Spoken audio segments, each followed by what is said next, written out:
ইসরায়েলের সামরিক বাহিনী হামলা চালিয়েছে ইয়েমেনের হুতি নিয়ন্ত্রিত ৩টি বন্দর ও একটি বিদ্যুৎ কেন্দ্রে। দেশটির প্রতিরক্ষা মন্ত্রী ইসরায়েল কাটস এক্সে দেওয়া এক পোস্টে এই তথ্য নিশ্চিত করে বলেন, এই অভিযান ছিল অপারেশন ব্ল্যাক ফ্ল্যাগের অংশ।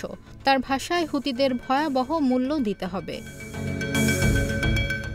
বিবিসি ও রয়টার্স জানিয়েছে, হামলার লক্ষ্য ছিল হুদায়দা, রাস ইসা ও সাইফ বন্দর এবং ইব ও তাইজ শহরের একটি বিদ্যুৎ কেন্দ্র। হামলার আগে ইসরায়েলি বাহিনী স্থানীয় বাসিন্দাদের নিরাপদে সরে যেতে আহ্বান জানায়।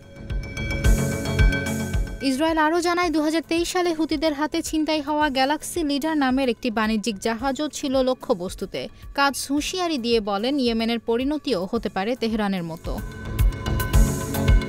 হামলার জবাবে হুতি বিদ্রোহীরা ইসরায়েলের দিকে ক্ষেপণাস্ত্র ছুড়েছে বলে দাবি করেছে। তবে ইসরায়েল জানিয়েছে, ইয়েমেন থেকে ছোড়া দুটি ক্ষেপণাস্ত্র প্রতিরোধের চেষ্টা চলছে।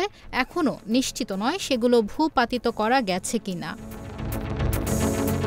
এদিকে হুতি নিয়ন্ত্রিত সংবাদ মাধ্যম ইসরায়েলি হামলার খবর নিশ্চিত করলেও ক্ষয়ক্ষতির বিস্তারিত জানায়নি। উল্লেখ্য, লোহিত সাগরের এই বন্দরগুলো ইয়েমেনের জন্য মানবিক সহায়তার প্রধান পথ।